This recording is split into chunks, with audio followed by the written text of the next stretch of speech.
এখন দিতে হবে লুডুস, হালকা পরিমাণ লুডুস গরম পানিতে দিলাম ছাড়িয়া।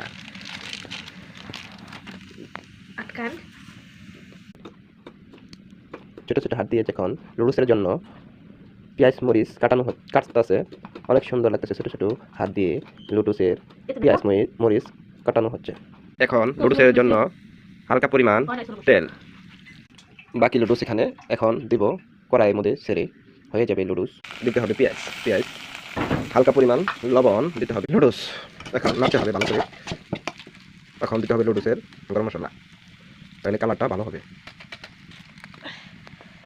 হালকাভাবে জাল দিন আর লুডুস বাঁচতে থাকুন, সেই একটা বাসনা হচ্ছে।